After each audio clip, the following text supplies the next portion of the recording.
Hello, I'm City Council Member David W. Robinson, FAIA, and I want to welcome you to our kickoff panel discussion, part of our Houston 2020 Visions program. This evening, we have three esteemed panelists joining us for a discussion on the policy of resilience, and in particular, how Houston has implemented policy ranging from infrastructure projects to flood and warning systems and resilient housing design, and all in particular implemented policy ranging of all forms of infrastructure. We'll talk more about what changes in our city has undertaken since Hurricane Harvey visited us in 2017 and how visions for improvement have turned to policy, as with the Houston Climate Action Plan and Resilient Houston. Tonight's program is currently being recorded on Houston television and will be here for posterity and for our purposes going forward with the program. But first, I want to share with you just a touch of background on the Houston 2020 Visions exhibition and how this exciting program came to be.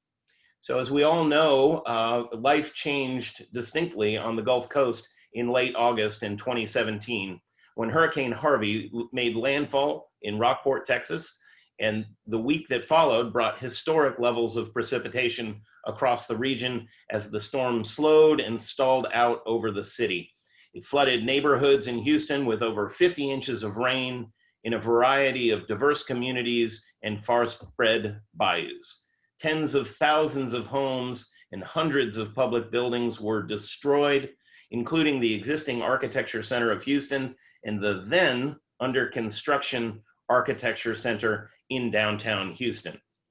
The Houston 2020 Visions program is a response to Hurricane Harvey and was launched in January 2018, first with the blessing of Mayor Sylvester Turner, and then in late January with AIA Houston's Board of Directors, with a simple premise, namely that resilient design and urban planning must be at the heart of our recovery and beyond. And it can help us tackle some of our city's most urgent challenges by engaging architecture and our engineering community. And with this, our unprecedented collaboration between the City of Houston and AIA Houston has featured a broad range of project proposals that seek a more forward-looking and resilient future. On the one-year anniversary of Hurricane Harvey, with planning from a dedicated group of stakeholders and steering committee members, we sent out a request for visions, or RFV, and received dozens of submissions over the next year. And on the second year anniversary of the storm, we concluded the competition and impaneled a group of expert national acclaimed resilience experts to serve on a jury. It was chaired by our esteemed Bob Burkbile, FAIA, and the original founding chair of the Committee on the Environment out of Kansas City, Missouri. We had Ilya Azaroff, AIA, a specialist from New York City with great experience from Superstorm Sandy. We had Jeff Hebert from New Orleans and his expert leadership in the wake of Hurricane Katrina, and Alyssa Hoagland Ismailan from Dallas, Texas, with excellent relevant experience in the Trinity River corridor. And finally, our fifth panelist and jury member was Jaime Sobrino, an architect, FAIA from San Juan, Puerto Rico, and currently practicing with the Miami chapter. Our jurors then met in early October of last year and selected 27 project proposals for inclusion in this exhibit, divided into 5 clusters or categories of projects that featured the prairie to bay ecology, green corridors, the future of buildings, the future of the energy economy, and hubs. In the coming months, following this introductory panel, we're preparing a series of monthly virtual panel discussions to pair with these 5 cluster of project topics, as well as our jury members and submitting architects and engineers to talk about the programs that are featured in the exhibition. So tonight, our discussion, as I have mentioned, I will serve as moderator. It is an introductory session to kick off this engaging series of programs. And with that, I'd like to introduce tonight's three panelists, all public officials from the city of Houston, and each of whom I've had the pleasure of working with in key positions in critical roles at the city of Houston. First is Chief Resiliency Officer Marissa Aho, and accompanying her is our Chief Recovery Officer, Steve Costello, my former council member and colleague, PE, and the Director of our Department of Public Works and Engineering, Carol Haddock, from our Public Works Department. So with that, I want to thank you all for joining us tonight to begin this evening. And I know I'm hoping that each of you will introduce yourselves with a brief bit of background on your work in the field of resiliency. And Chief Aho, if I could turn to you, let's start the panel. Great, really excited to be with you this evening. My name is Marissa Aho, and I am an urban planner and have been serving in the role of Chief Resilience Officer in Houston for a little over a year and a half. And it is a role that I have had the pleasure of serving in two cities, created the resilience program in Los Angeles, under Mayor Garcetti prior to coming to Houston and getting to work with the Turner administration. Great, we'll go to you next. Chief Costello. You're gonna need to unmute. There we go.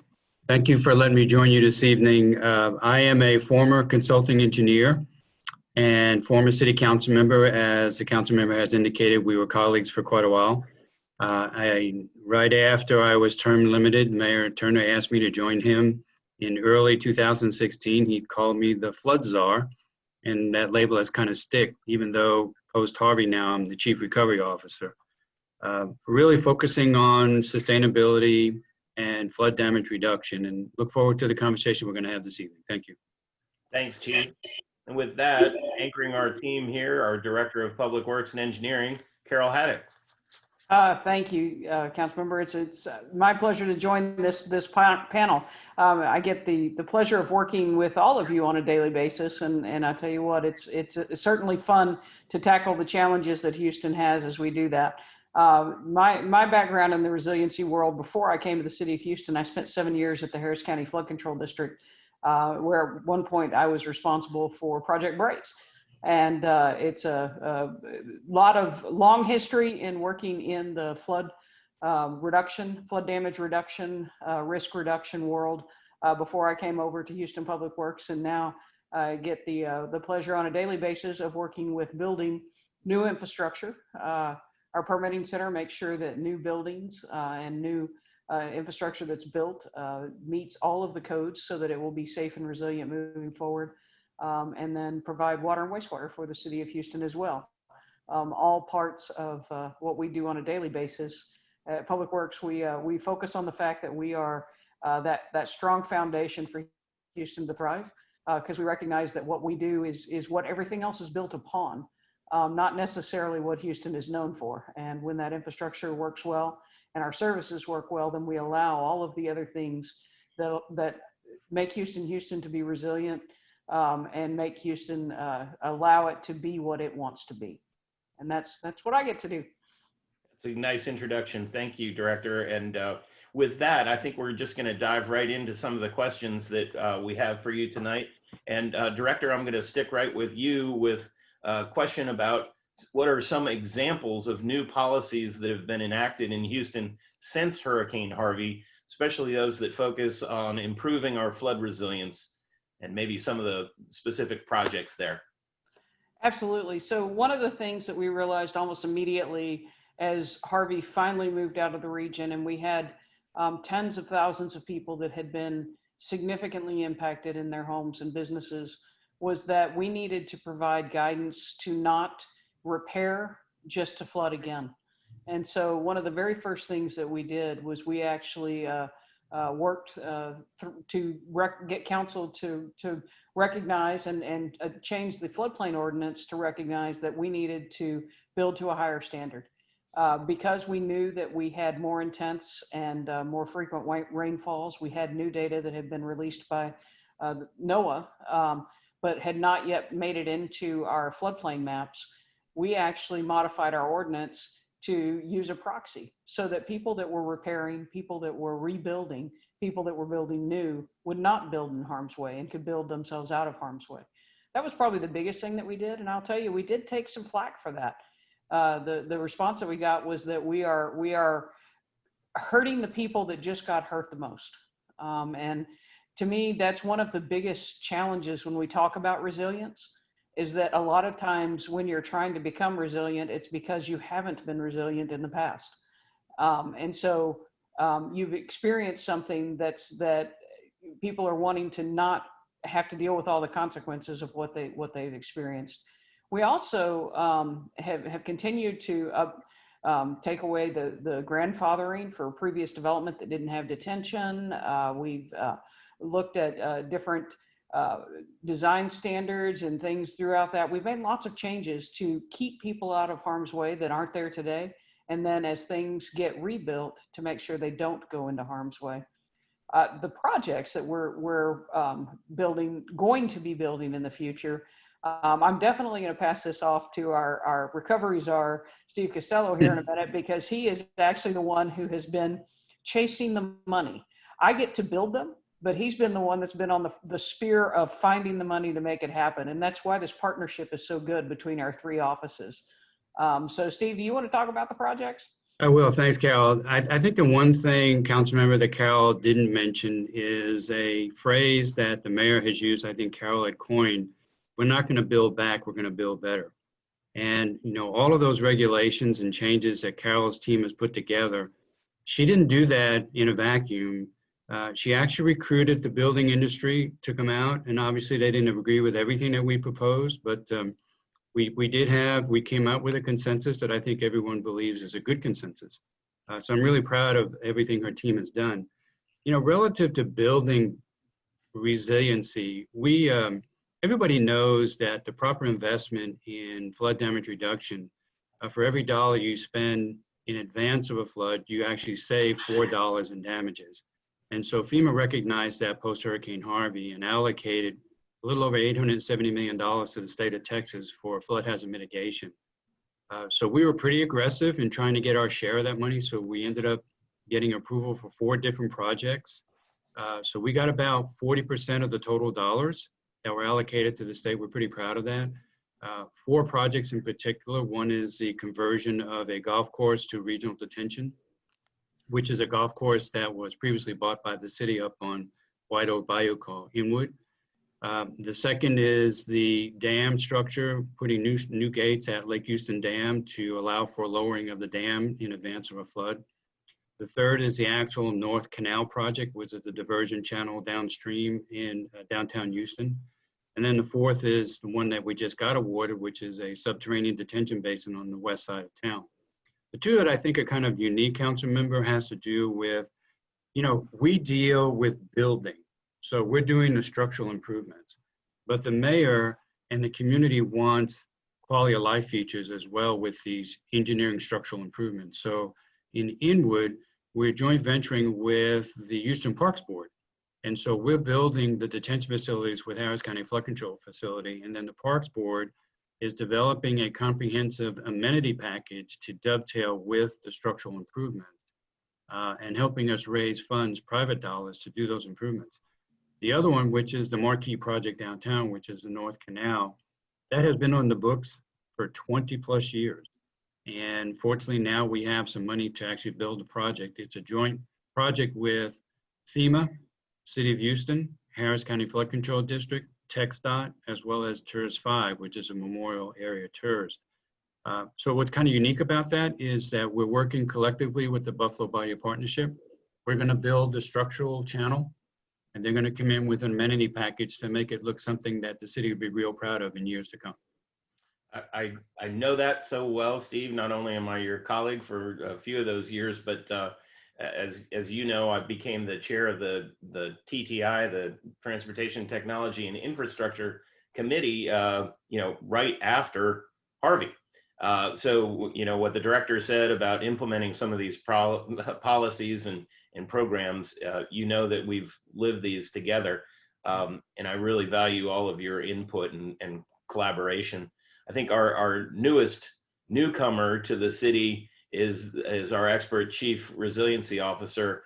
Marissa, maybe you could speak about what you've seen since you've been here. What projects are impressive to you with a relatively fresh set of eyes?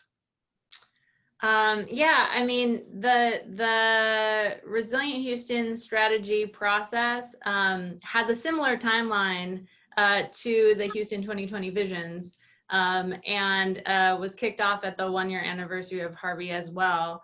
And I think the opportunity that existed for me to come in and help the city create that strategy and that new framework was really because of all of the phenomenal efforts that were underway. And it was a way of taking all of these various projects and programs that were moving forward and being able to stitch them together, much like a quilt, to show how everything was really connected, and be able to provide a vision for the future. Council member, I just want to interrupt real quick because really Marissa has kind of underestimated and understated all the work that she did. She came in here with no staff and developed a resiliency plan that is pretty incredible. And fortunately, I share a wall with her, so I hear all the efforts that she's working through and all the committees she's on, and it's pretty amazing effort. And I told her that we all want to work together to implement all the projects that she's identified in that resiliency plan. Well, I agree with you, Chief, and I know one of her most endearing qualities is her modesty, which is overstated for someone who's so incredible for our city. So I want to stick with you, Chief Aho, on the following, because you mentioned the quilt, and I'm thinking about the tailoring of our resiliency program to the special character and dimensions of the city of Houston, and how our policies and projects are unique here, especially with your experience in LA. Part of this exhibit with an underwriting grant from AI National is that it travel and perhaps help other cities understand the process of considering resiliency for their own regions and municipalities. So maybe you could speak to that. Sure. Well, I think the way that we define resilience is really important place to start. And for the city of Houston, that has been around equity, climate, health, the built environment, and the economy. And a lot of the structure that we've created really mirrors what the Houston 2020 visions has done. There are alignments everywhere. And I think in terms of other cities, the other thing that the Houston strategy really has advanced, and something that we started in LA, and I think that's part of the reason why I'm in Houston, is because it resonated with the folks in Houston, is by looking at resilience at a scalar level. And so the framework that we've created is all about individual resilience first and planning for people. And then really focused on neighborhoods because each neighborhood is going to prioritize different sort of resilience shocks and stresses, and to the extent that we can look at the neighborhood scale to solve for those. And that's a lot of what Carol and Steve have been doing, our neighborhood-based solutions. And then looking at the bayous and the 22 watersheds and the role that they play in the resilience work, and then the city and the city's role, but the city really can't do it all and needs a whole lot of partners. And then finally, the last scale that we looked at was at the region level, because the shocks and stresses, the issues that we deal with on a daily basis don't actually know municipal boundaries, and the level to which we need to partner with regional partners, state partners, federal partners, et cetera, is super important. And so I think those types of approaches that really mirror in what has been done with AIA and Houston 2020 visions really complement the approach that we've taken for resilience overall, and really looking at the intersection of the shocks and the disruptions, at the same time the underlying stresses because we know our most vulnerable people, places, and systems are sort of disproportionately affected when there is a disruption, whether it be small or large. That's so valuable, and I know your work with other cities on their own resilience efforts has already brought great value to our city. And thinking about the diversity of Houston, it is another favorite category for Mayor Turner to think about the unique nature of our diverse neighborhoods, and I want to get into that a little more with you, not to mention the social equity piece that you brought up. But if I could turn to you, Director Haddock, if you mentioned the Raised Bayou and some of the work you've done with the county over your career, the 22 watersheds that Chief Aho mentioned, you know, they're all unique, and wonder if you could speak about that in now your role of leadership. So absolutely, thank you. So one of the things that when I get an opportunity to talk about Houston and other parts of the country, because everybody thinks of Houston as a city that floods, is that Houston is a fairly young city. And if you look at our 100-year floodplains, those areas that statistically show that they have a higher chance of flooding during a rain event, of the 80,000 structures that currently reside in those floodplains, nearly 80% of those were built before we had our first floodplain ordinance, before we had our first floodplain map, and before we had the rules in place that we have to keep people out of harm's way. So even though we're a young city, we're very developed when we to look at flooding as something to be avoided, something that needed to be built around. And now actually with the way that Marissa's approaching it, it's not even necessarily about avoiding water, it's about living with water. And how do we adapt ourselves and our community in a way that we accept where we are on a coastal plain, that we build smartly, that we build in the right places, we don't build in the wrong places. But we have a legacy of tens of thousands of structures, which equates to hundreds of thousands of people that are in a place today that is not necessarily low risk for flooding. So how do we take that and bridge ourselves to resilience? And that's where that neighborhood and community specific and almost house by house, looking at what is the cause of the threat at this location and what are the ways to address it. And so the flood control district, my experience in that, they're doing very large watershed projects, and they do have reductions in floodplains across the area, but they're not going to address every single threat that we have. And that's why getting into the communities individually is so important.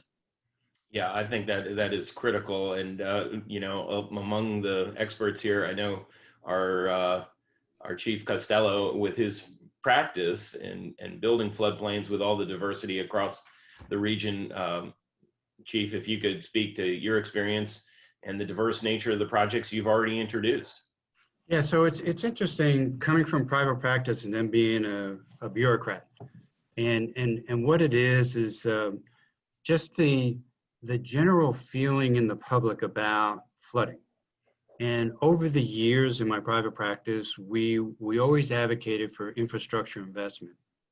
And what was happening was that we'd have these big floods like every 5 to 8 years, and people would be impacted, and it was normally a small percentage of the community. And then 2 years later, they would be back to their normal lives and everybody would just kind of forget. And so there was never this push for, yeah, we need to invest in infrastructure. And then you fast forward to 2015, 2 floods, 2016, Harvey in 2017. And what's happening now is the public is willing to invest in stormwater infrastructure because they recognize that not only can they get flooded by the 22 watersheds and stream overflow, but they can get flooded by inadequate, undersized urban infrastructure. So they realize that the two of them are connected. And so if you think about it, in 2018, the community passed a $2.5 billion bond issue for Harris County to do regional flood damage reduction projects. And then they reauthorized what we call Build Houston Forward, which was formerly Rebuild Houston, for another $6+ billion over 20 years for Carol and her team to deliver the water through urban infrastructure down to their facilities. And so that is a remarkable change in the public sentiment about drainage, flooding, and investment in infrastructure. And as like Carol is, when she's out in other areas and other communities talking about what the city's doing, I do the same thing to remind them that, yes, we flood in Houston, but we've learned a lot, and we're doing the best we can with the investments that we have. And I also remind them that through Carol's team and their effort in changing our floodplain ordinances and adopting stricter ordinances over and above FEMA minimum standards, that she has the highest ranking of a major metropolitan area in flood damage reduction than any other city does. And as a result, she's saving us, was it 25% reduction in flood insurance expense for every person that buys flood insurance in the city because of that. And so it's pretty amazing, as Carol said. Yeah, we flooded here, but that was because construction was done long before people knew about floodplains. And ever since 1980, we are doing what we do best, is provide protection to our community. Right. And again, with the expertise assembled, some of the global strategies we've seen in the Netherlands and elsewhere, we're living with water, making room for the river. In our case, with all the different watersheds, there's a whole lot of retreating or strategies that need to be implemented to get folks out of harm's way. We've also heard in various trips, I know, Chief Costello, that I've made with you, both to the Capitol in Washington as well as in Austin to talk to local officials. We've heard the adage that there's no such thing as a road project that's not a drainage project, and similarly, it's important to integrate our infrastructure projects. Mm-hmm. So great that we're working with that. I wonder, staying with you on some of those trips and thinking about the buckets that were referred to, the individual dollar designations that are coming from FEMA or from HUD and elsewhere, if you can talk about what that process looks like on the inside, shepherding through some of the major policy changes that we've seen, and if you've had any unexpected challenges or encountered any unexpected allies or difficulty with that process. Yeah, so it's interesting. So in dealing with FEMA, we deal with FEMA on the hazard mitigation grant projects that I described to you, but also on what is called public assistance. Post the flood, they help us rebuild. And there are some programs within public assistance that you kind of head scratch yourself and you say, well, wait a minute, that doesn't apply in a specific area. Like for instance, in one of these older neighborhoods that's well below the banks of a bayou that a house shouldn't be there, FEMA has a buyout program where it's called the tear down rebuild, but the maximum amount of money they would pay is $150,000. Well, if you're in Meyerland, I mean, in an affluent neighborhood, and the house is valued at twice that, you can't use that program. Where it makes sense to use that program to buy the house, tear it down, elevate the lot, and then put a house on it. The other program that we're dealing with FEMA is a hazard mitigation grant program, is home elevations. And so every year we apply for home elevation grants to help them. So the federal process is a little cumbersome. Also, what people don't realize is on the federal process is the dollars don't flow directly to the city. It flows through a state agency first. So, we're dealing with, on FEMA dollars, with the Texas Division of Emergency Management. Now on the HUD side, the HUD money that we normally get from recovery flows through the General Land Office to our housing department.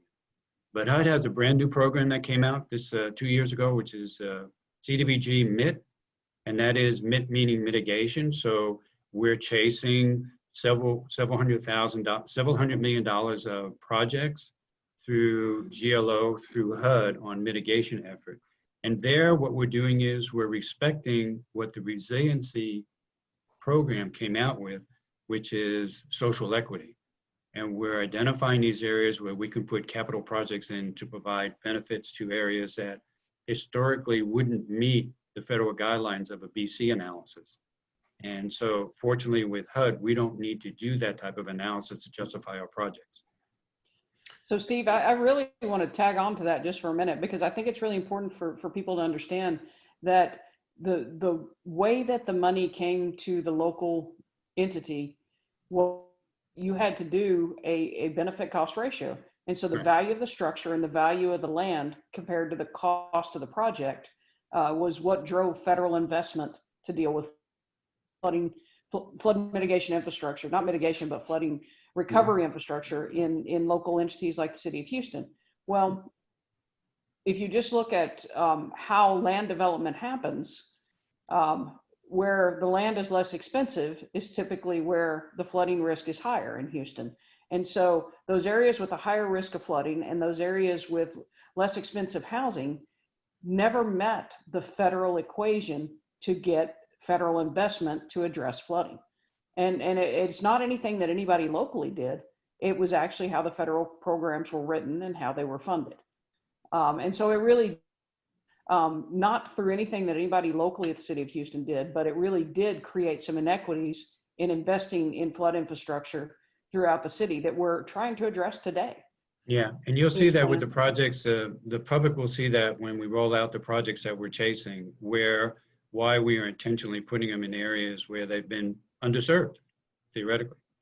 Right, and it does begin to touch on some incredibly complicated issues about federal policy, state policies, speaking of coordinated policies, and Marissa, again, with your fresh eyes relatively in Houston about working together and collaborating. I wonder if you could comment on that from your perspective. Yeah, so one of my surprises has actually been, you know, how easy it really has been to coordinate on multiple levels, multiple scales, internally and externally.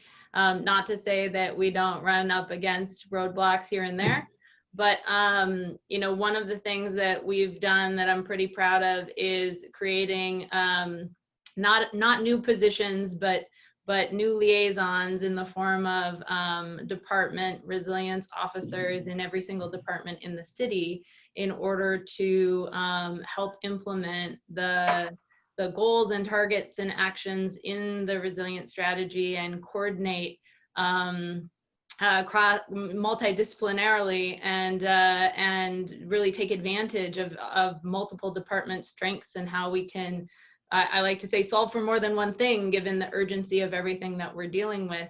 And we had our 7th meeting this week, and just the way that everyone is collaborating on solving these issues is really phenomenal. And we've seen that with external partners, and we've seen that in, you know, Texas is blessed by having 3 chief resilience officers in 3 of the major cities. And so we're also working on sort of a Texas resilience network approach that's been delayed slightly due to COVID, but hopefully we'll keep going.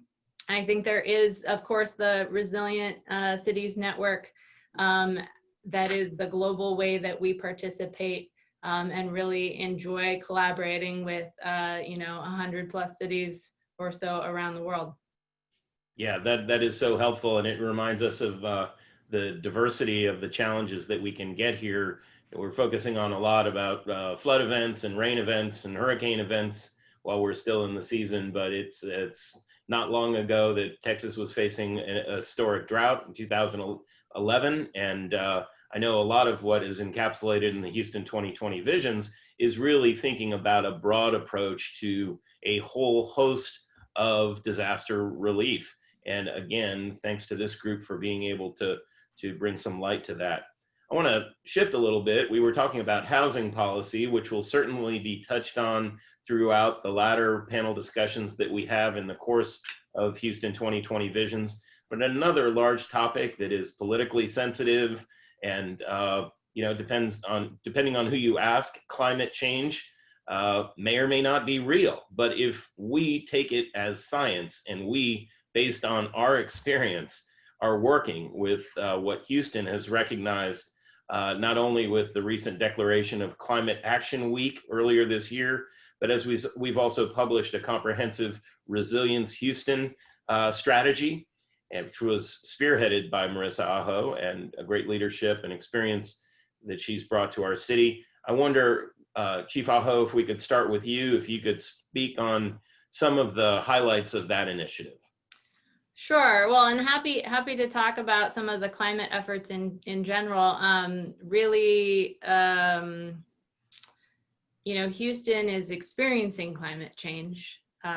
We know that, and so it's been a real pleasure to work with our Chief Sustainability Officer, Lara Cottingham, who also released the Climate Action Plan this year.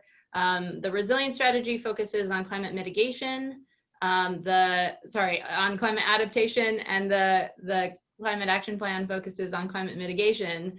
And so we need both, and we need to be working on both at the same time. And one of the real, pleasures in working with her team and others was to recently, as part of Houston's first Climate Week, we released the climate impact assessment for the city of Houston and the larger region. And so we worked with Catherine Hayhoe, who is a great climate scientist, to look at 25 indicators around precipitation, and really showing that we need to plan for the extremes, and something that I love to call precipitation whiplash, and then around drought, and what the projections are to 2050 and 2100 around drought. And then a whole series of indicators around urban and extreme heat specifically. And those indicators are showing that Houston is going to get even hotter. And for someone who is almost done with their second Houston summer, really looking at all of those climate indicators out to 2100 in a low emission scenario and a high emission scenario, and what we need to do to address climate all at once. We've also done recently an urban heat mapping exercise with a lot of community scientists that we conducted with social distancing, including 320 square miles of mapping, and we're going to get that data back as well. And so I think all of this climate science and all of this climate data is really going to help us be able to look forward for the next generation or two and be able to plan and integrate even more so than we are today. Thank you very much. I want to take a pause before I turn it to our other experts about your work and integrating some of their work with the Resilient Houston Plan. But I want to encourage visitors and those who have access to the question and answer function on our chat space. Either one, if you could please let us know if you have any questions for our panelists. We're going to try to answer those a little bit later here in the hour, but also use those as a way to get back to you and be as responsive as possible as public officials. But Director Haddock, if I could turn to you about some of what Chief Aho said, and how do you see your world changing to become a more resilient city?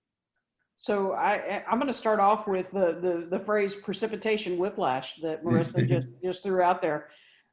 As we were heading into Tropical Storm Imelda just last year, we actually, in the 10 days before that, had gone in from abnormally dry to moderate, to the point that we were actually showing up on the drought record.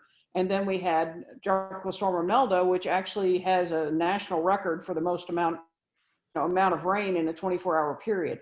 And so it's a perfect example of what you're talking about in that precipitation whiplash.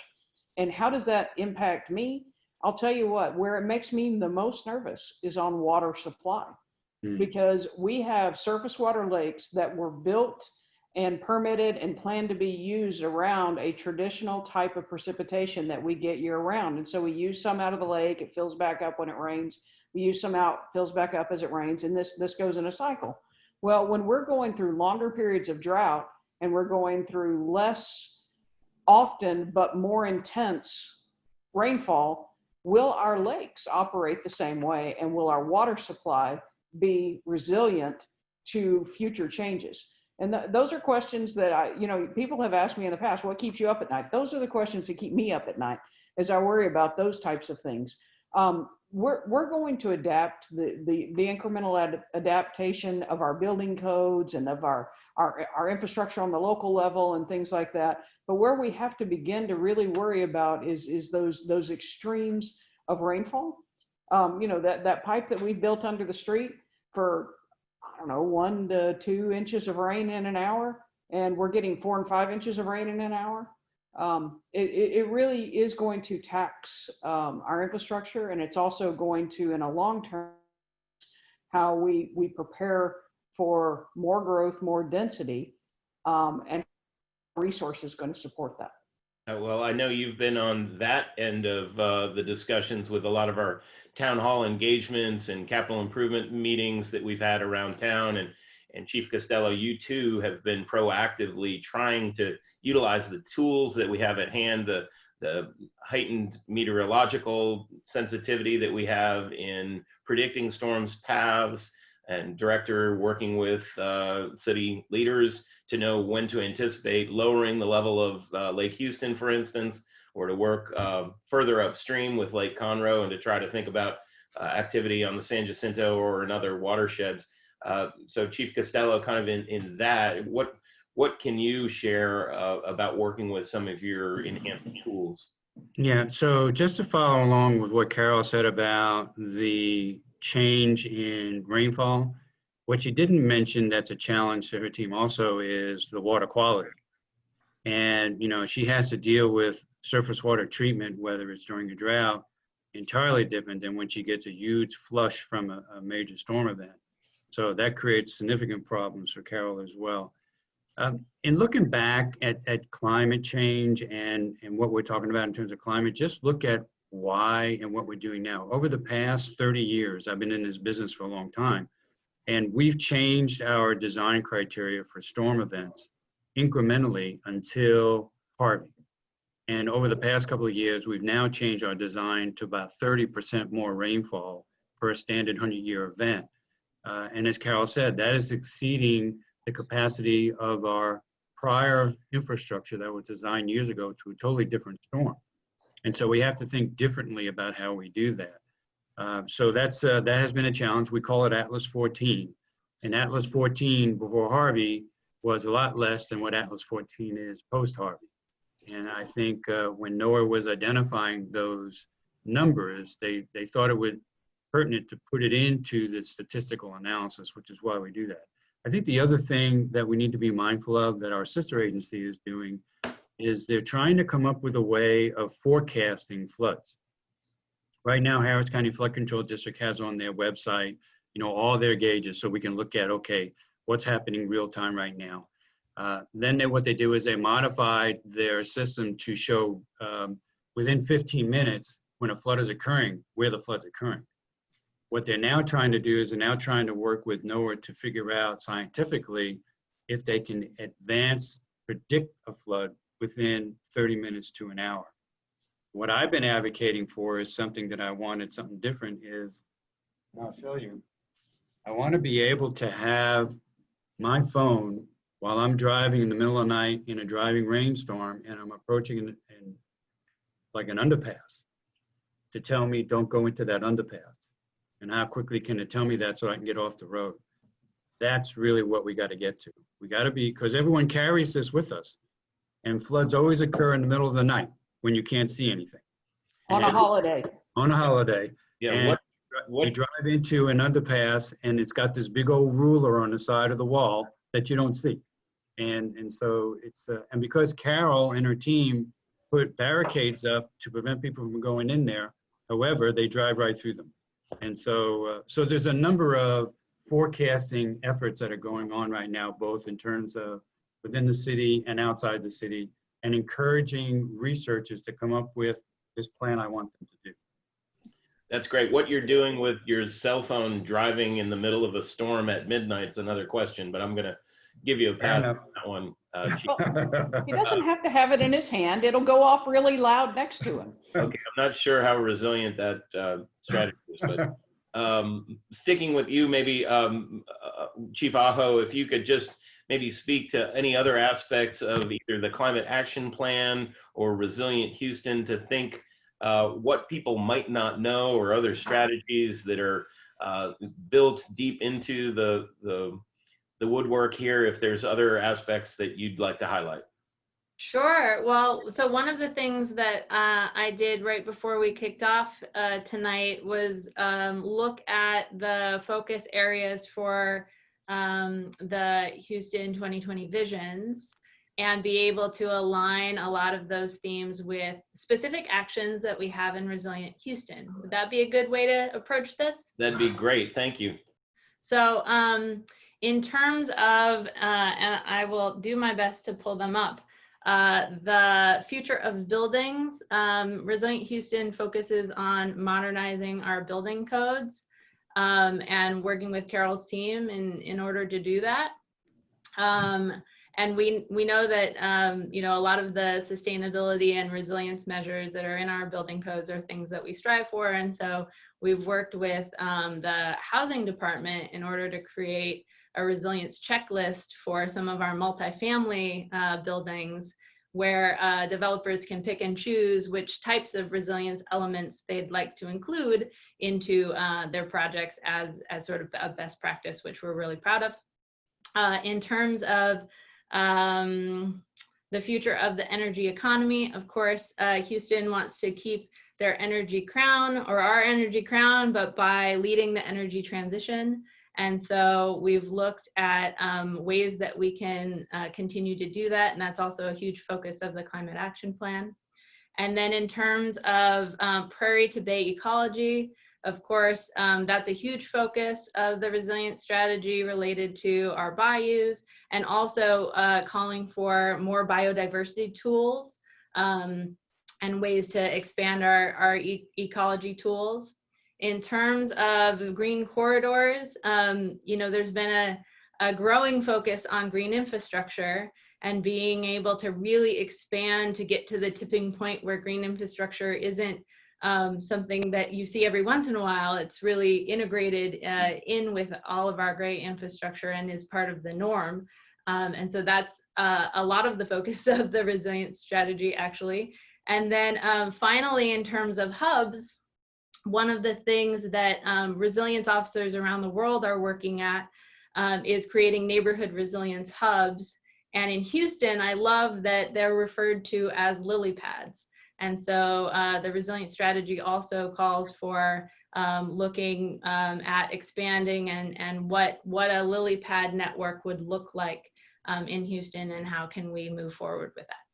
Well, thank you. That's a great introduction to our future panels. In fact, the first one in November will be featuring the LilyPad network. It's a visionary submission to the Houston 2020 Visions program submitted by Stantec and elevated in a way that I look forward to seeing live and in person at the Architecture Center. So we'll talk about that in one moment. And we do have some questions coming in now in our chat and Q&A space, so thank you for that. I'm going to wrap up this part of the panel discussion with one final question to you all. And I know it was mentioned earlier, aspects of social equity and what we've seen perhaps with the current disaster that is COVID, that was, again, unforeseen by most of us. And surprise, here it is. And I guess with that, the challenges that we face, if there are any ideas about social justice that we'd like to emphasize on the panel today. Anyone want to take that one? I'm happy to take that one. Please. So equity and inclusion were a huge part of how we looked at the resilience strategy framework.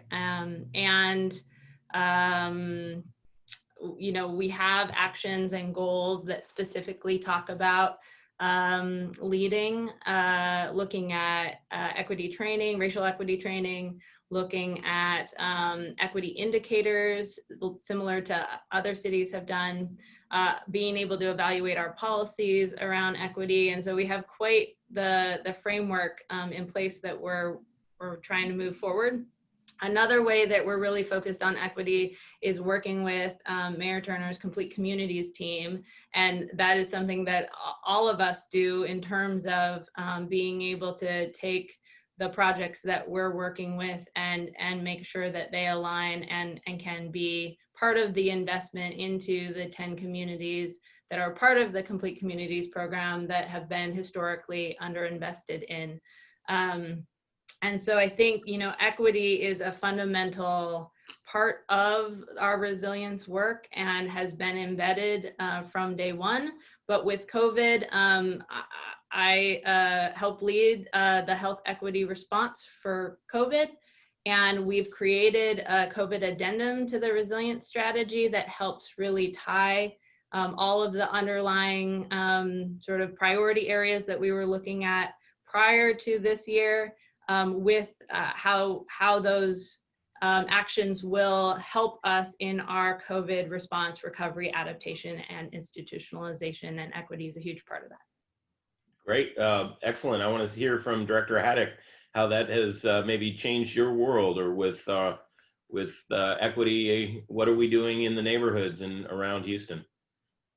You know, and I'm going to take a slightly different spin on it than my colleague is, in the sense that when we're looking at going into neighborhoods, each neighborhood definitely has to be considered for what they want. But we also, and I will say, and I will own that traditionally we have not always designed our infrastructure in a way that did equity and uses of structure. We focused on, and I do sincerely apologize. I'm getting a note that my internet is unstable, but that we didn't focus on every way that members of that community might need to get to other places, might need things to get to them, might need, you know, and so we didn't necessarily focus on providing sidewalks, walkable solutions, in providing bike facilities, and providing access to parks, and providing access to transit, and providing access to all of the things that make our communities our communities. And so it's not social equity in the same sense what Marissa was talking about, but we're actually seeing in how we approach our public works projects that we're actually looking at more equitable evaluation of the needs of the community in the community that we're doing the project. The social Marissa's talking about is where the projects are going, more so than even the projects. You know, once we get into, we're going to do a project here, we're asking a different set of questions than we asked even just 5 years ago. I know. Yeah, just council member, just to follow that thought, several years ago, the mayor created the SWAT program, which has been very successful. And, you know, years ago, Public Works did big projects that took multiple years to do. Whereas now what we're doing is we're driving into these neighborhoods where there are small projects that we can do in a very short period of time.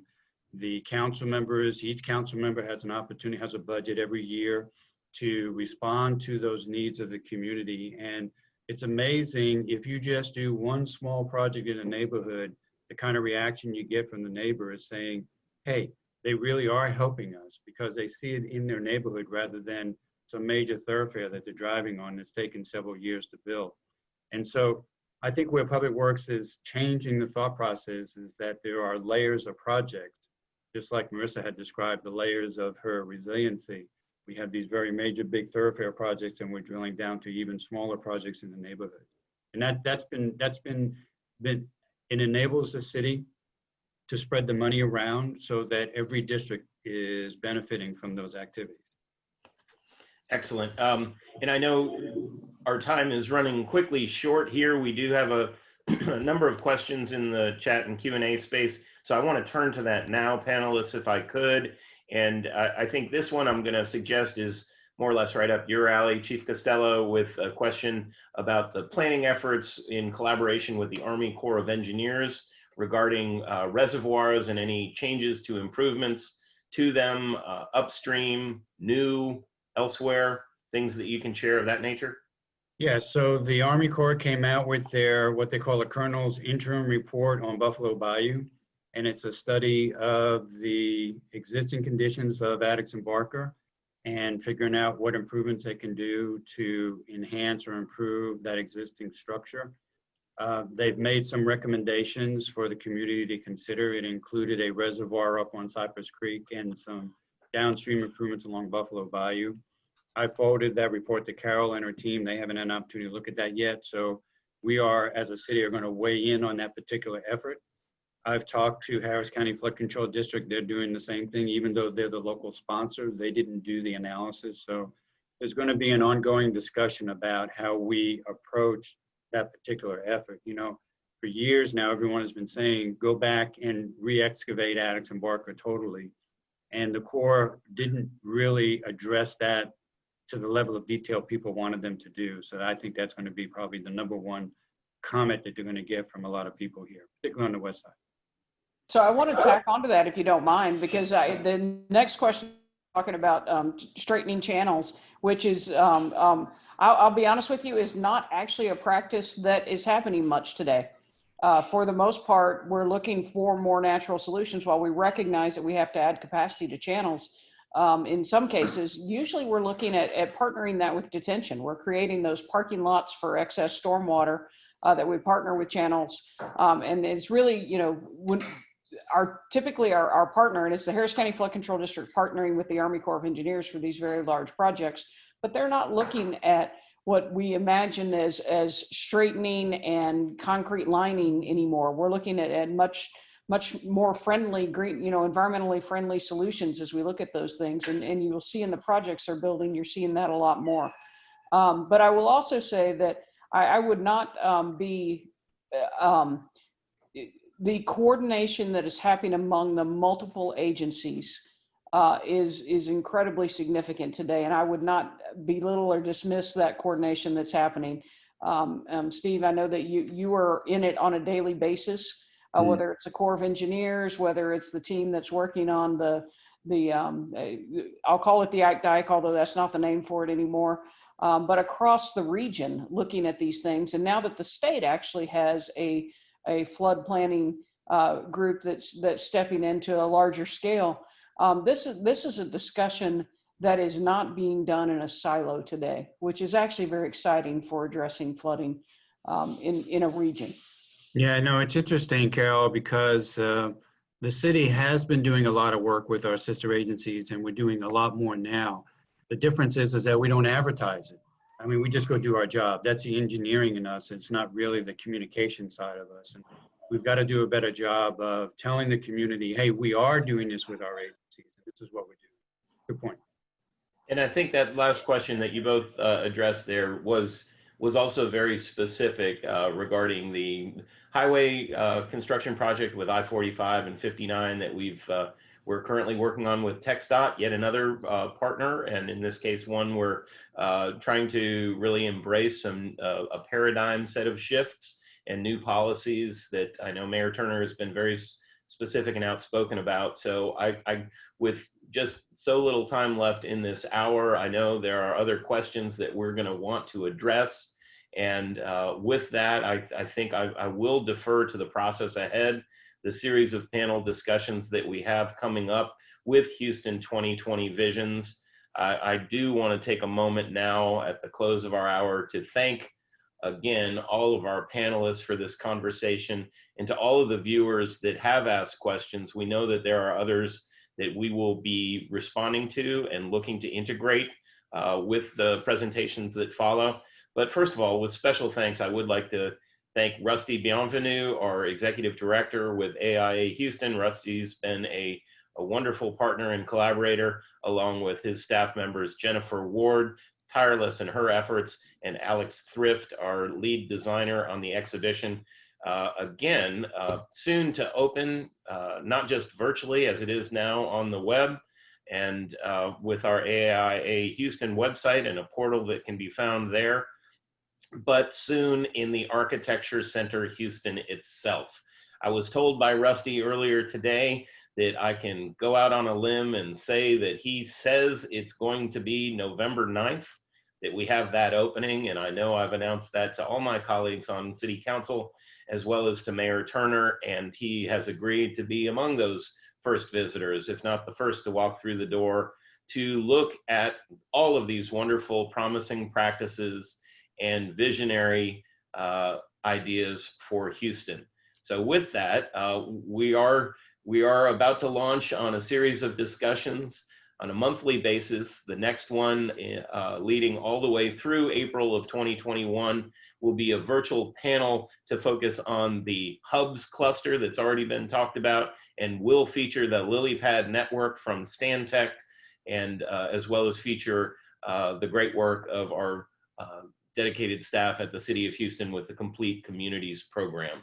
So with that, I encourage everyone to visit the exhibition online and register for upcoming updates on the monthly panels. So please visit www.houston2020visions.org.